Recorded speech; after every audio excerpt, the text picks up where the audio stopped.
A graça e a paz do Senhor Jesus. Desejo alguns minutos da sua atenção e que você possa escutar esse áudio até o fim. Quero te fazer a seguinte pergunta: você tem consciência da atual situação que estamos presenciando no Brasil referente a essa eleição presidencial, né, em relação à ideologia de cada partido, de cada candidato representado, né, o que que eles pensam, o que que eles têm realmente em mente, né, qual a procedência disso tudo? Porque de um lado nós temos um candidato que tem uma procedência que, na minha visão, é uma procedência maligna, destrutiva, de planos gerados no inferno, que é o plano de destruição, o qual o mesmo apoia a destruição da instituição família, né, o aborto em vez da vida, ideologia de gênero, práticas que acho que deixa a desejar muito até mesmo para Sodoma e Gomorra, o qual foi destruída. Então são abominações diante de Deus. E está escrito-se na Bíblia que nos últimos dias homens serão amantes de si mesmos. Aí foi quando o Espírito Santo começou a me tocar e eu me inquietar com essa situação, quando eu passei a ver pessoas crentes, católicas, né, pessoas que se dizem servir a Deus, que creem em Deus, apoiar um candidato com toda essa ideologia, com tudo isso em mente, né, dando apoio a tudo isso. E eu fiquei me perguntando, meu Deus, por que essa pessoa está fazendo isso? Não entendo. Porque na minha lógica humana, quem é cristão, quem crê em Deus, de alguma forma, sendo crente, católico, não importa, mas que se está ali, como aceitar tudo isso, todas essas aberrações que estão aí sendo preparadas, né, e querem colocar em execução a partir do mandato desse próximo indivíduo que quer assumir tudo isso, né? Enfim, está diante de tudo isso, né? Então é muito difícil. Como dar um voto a uma pessoa com todos esses planos que não provém de Deus? Porque, no meu ver, para essas pessoas, para esse tipo de pessoas que apoiam tudo isso, sabendo de tudo isso, que ninguém é inocente, né, vai votar no candidato que tem consciência dos planos dele, né, do que ele pensa, da ideologia dele. Então, para mim, essas pessoas é do tipo que diz assim: ah, Deus está lá no céu, então eu estou aqui na terra.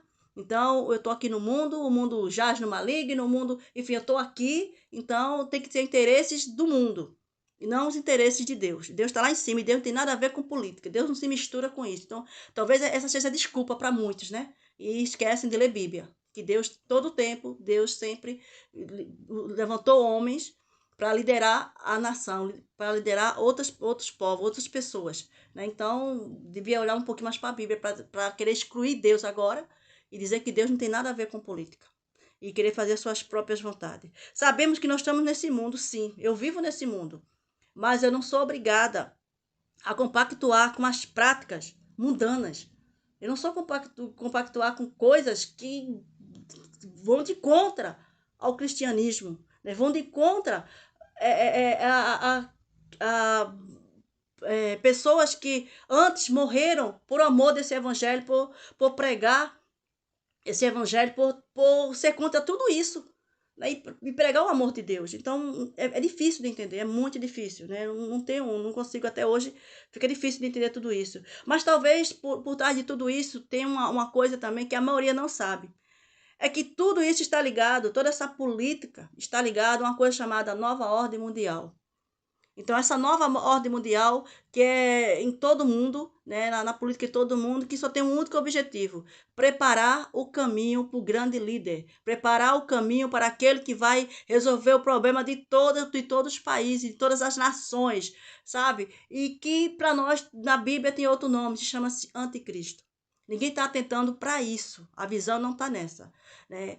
Ambos os lados dos dois políticos, eles uma hora ou outra vão ter que entrar nessa questão da nova ordem mundial, não tem escolha. Só que o que a gente está diante agora são dois candidatos que um abertamente expressa toda a questão satânica, todos os planos de Satanás gerados no inferno, né? Porque destrói tudo que é contra o cristianismo, tudo aquilo que Deus impõe, questão família, enfim.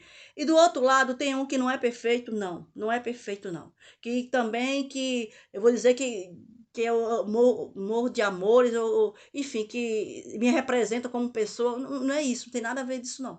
É apenas um que, pelo menos, a ideologia dele não vai de encontro aos princípios de Deus, não vai de encontro em acabar com família, não vai de encontro a ser a favor de aborto, enfim. Não vai de encontro àquilo que eu tenho em mente, a minha ideologia também, aquilo que eu acredito na questão do cristianismo. E também, se não bastasse, acho que essas pessoas não têm noção do que de fato que está acontecendo, que o Brasil é a última nação, ou creio que sim, é a última, eu posso até dizer, no porte de cristianismo, que tem liberdade de pregar esse cristianismo. Então me explique como é que um governo vai de encontro a tudo que o cristianismo prega e vai manter o cristianismo nessa nação.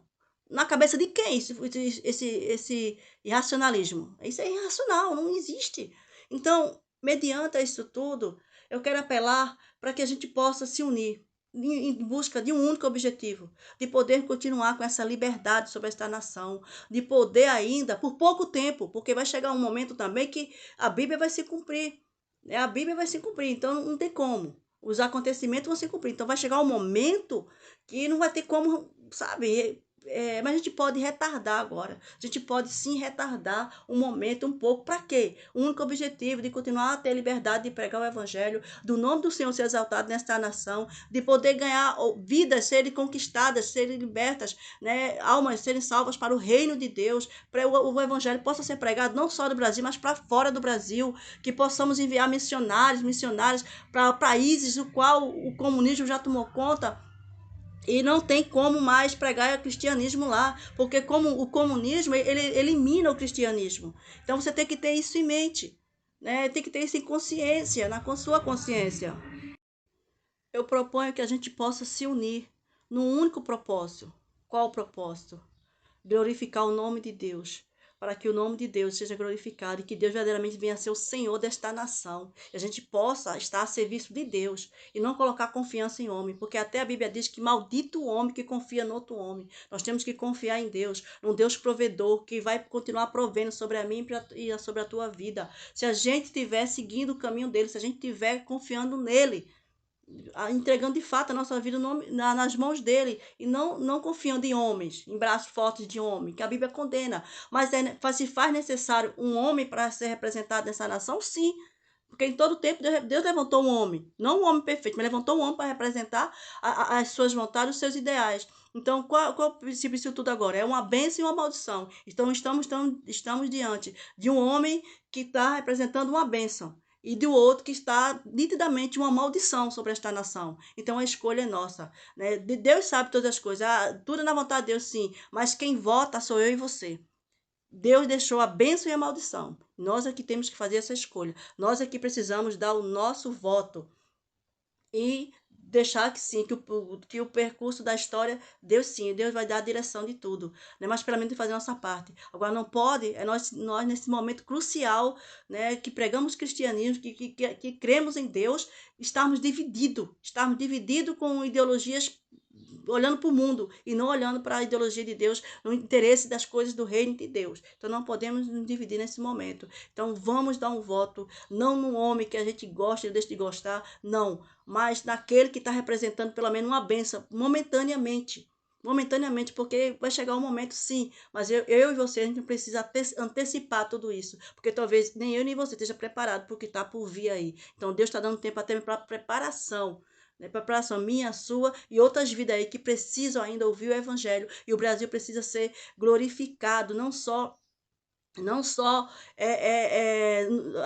o nome do Brasil precisa ser, o nome de Deus precisa ser glorificado, não só dentro, mas fora do Brasil, né? Nós somos a última nação com esse porte de cristianismo. Então vamos dar valor a isso, vamos ser gratos a Deus por isso e vamos lutar para preservar até quando a gente puder. Eu estou fazendo a minha parte, me perdoe se eu te magoei, se as palavras te confrontaram, não é palavra de confronto, são palavras de alerta, de conscientização. Pare, medite, bote seus joelhos no chão, vá orar, pense se Deus está de acordo com quem você vai votar. Pense direitinho, reflita, né? Você não está confrontando contra mim, não. Ou, né? Mas pense direitinho se você está no propósito de Deus. Se o candidato que você vai votar está fazendo, pelo menos defendendo aquilo que Deus implantou para mim e para a tua vida, na questão dos valores cristãos. E que Deus nos abençoe. E compartilhe, se você puder compartilhar com outras pessoas para dar esse alerta.